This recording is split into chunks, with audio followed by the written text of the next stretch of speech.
ചിറ്റ, അതായത് എന്റെ ചേച്ചി ഇന്ന് ദുബായിക്ക് പോണേണ്. എന്റെ ഫേവററ്റ് നെഫ്യൂ ഇതേ ഇരിക്കണ്, ഇന്ന് പോണേണ്. പാക്കിങ് ഒക്കെ ചെയ്തോണ്ടിരിക്കണേണ്. ജോക്കുട്ടൻ ഭയങ്കര എക്സൈറ്റഡ് ആണ്, പക്ഷെ ഞങ്ങളൊന്നും എക്സൈറ്റഡ് അല്ല, ഞങ്ങൾക്ക് ഭയങ്കര വിഷമമാണ്. പാക്ക് ചെയ്യണതിന്റെ ഇടയില് ഓരോ മാങ്ങയും ഉണക്കമീനൊക്കെ എടുത്ത് തിന്നോണ്ടിരിക്കണേണ് ഗൈസ്. അപ്പൊ എന്റെ നിർബന്ധത്തിൽ എന്റെ നെഫ്യൂ വന്നിട്ടുണ്ട്. പിന്നെ നെഫ്യൂന്റെ പേര് ജോക്കുട്ടൻ. ജോക്കുട്ടൻ എന്താണ് ജോക്കുട്ടനെ പറയാനുള്ളത് ഇന്ന് പോണതിനെ കുറിച്ച്?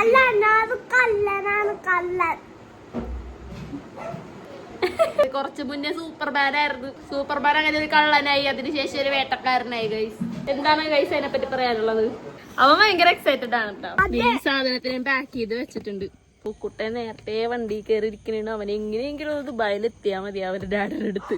ചിറ്റ പോണ അതിന്റെ വിഷമമൊക്കെ ഉണ്ട്, പക്ഷെ എന്നാലും നമ്മൾ അവസാനമല്ലേ കാണിക്കുള്ളൂ. എനിക്ക് ഇത്രയും നേരിട്ട് ഇവര് പോവാണ് എന്നുള്ളൊരു ഫീല് കിട്ടിയിട്ടില്ല. അവിടെ ചെല്ലുമ്പോഴായിരിക്കും ഇനി കുറെ നാൾക്ക് ശേഷം ഇനി കാണാൻ പറ്റുള്ളൂ എന്നുള്ളൊരു ഫീൽ ഇട്ടാൻ പോകുന്നത്. എനിക്ക് ആകെ വിഷമം എന്റെ ജോക്കുട്ടനെ ഇനി കുറെ നാൾക്ക് ശേഷം കാണാൻ പറ്റുള്ളൂ, അതാണ് ആകെയുള്ള സാഡ്. അങ്ങനെ എന്റെ രണ്ടാമത്തെ നെഫ്യൂതേ മുട്ടൻ കൂർക്കം വലിച്ചുറങ്ങണേണ്.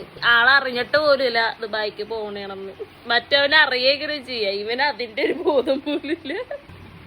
സൂപ്പർ ഉറക്കമാണ്.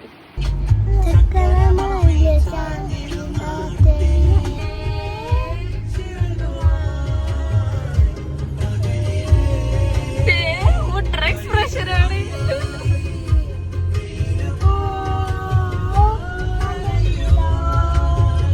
ചോക്കുട്ടൻ ഭയങ്കര ഹാപ്പിയിലാണ്. ഇതണ്ടാ അന്ന് ഞാൻ കേറിക്കോട്ടെ.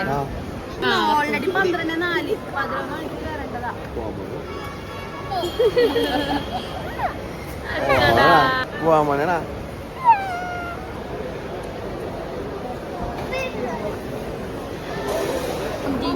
വിളിക്കോ ചെന്നിട്ട് വീഡിയോ കോൾ ചെയ്യോ? അപ്പൊ ഹാപ്പി ആയിട്ട് ഹാപ്പി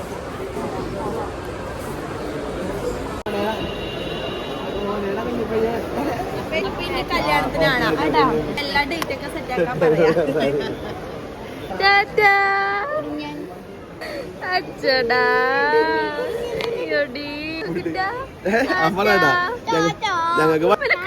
സാധനം സങ്കടമാണോ ചോപ്പട്ടാ? എന്ത് സങ്കടമാണ് അല്ലേ?